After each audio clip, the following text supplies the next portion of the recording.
Okay, so I just did a really brief live. I just did a really, really brief live. And I forgot to tell you what really was prompting me. I need to start talking more. Well, here's a tip for you. Something that you can begin to do right now to begin to advocate more. I don't, I'm not going to say I ever did it, and I'm not going to say I've ever advised anyone to. So you're the first.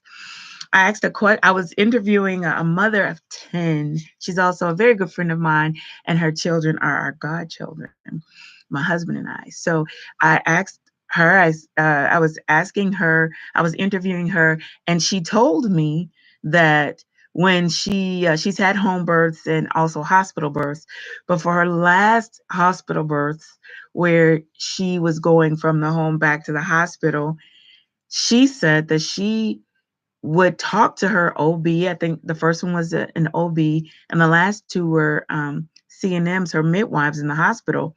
And she said, I talked to them ahead of time when we were getting to know each other and I was interviewing them. And I said, and she said, I would like that when I tell you that my body is moving, I would like you to turn, and I don't want any more Pitocin. I would like you to turn it off. Oh my gosh, I didn't even know what to do with that. I said, you told them what? She says, I told them I wanted them to turn it off when I had had enough. I said, stop. Are you kidding me? And she said, yes. I said, did they do it? She said, yes, they did. What? And I'm like, okay, I missed this whole part of the story when the babies were actually being born.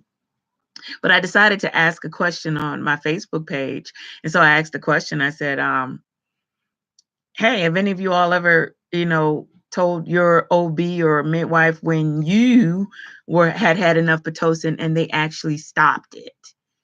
And oh my, there are so many women who have advocated for themselves in that way and said, this is a lot. Or some of them said, I did, and it stopped. Some of them were birth workers and said, I told them this and I told them that, then they listened to me. There were others who were like, I threatened to lock myself in the bathroom if they didn't stop the Pitocin.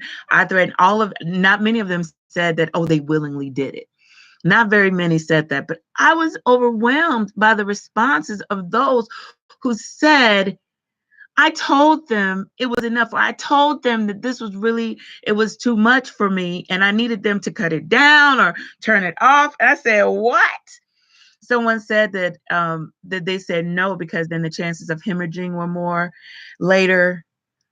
I just want you, as one of the things that you consider, I'm going to invite you and encourage you.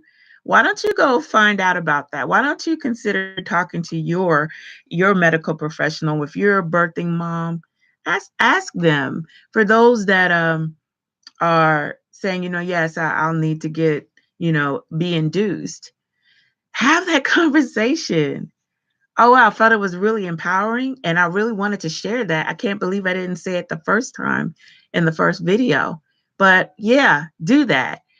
Because this was a Black woman I was interviewing, and there were people, Black, white, whomever. It wasn't even a Black woman thing. And I was amazed. Okay.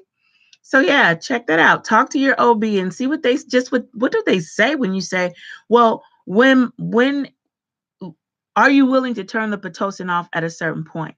Will you just keep turning it up and up? And for those that have no idea what induction is like, it doesn't just start with Pitocin. They also want to make sure your cervix is ripened and willing to open. But go do some research. Okay, there are plenty of videos about induction. Read up about Pitocin and how it's done incrementally and all of the read about that, and then go. And when you go to that doctor's appointment, and when you're there with your midwife, and when you're there with your medical provider, your OB-GYN, then have that conversation and tell them there are doctors that are willing to stop it. Are you one of those? Are you one of those that are willing to listen to me while I'm in birth? I really want to know how that works out for you. And if you're if you're a person who's experienced that before, y'all floor me. I was induced, I was induced in labor twice.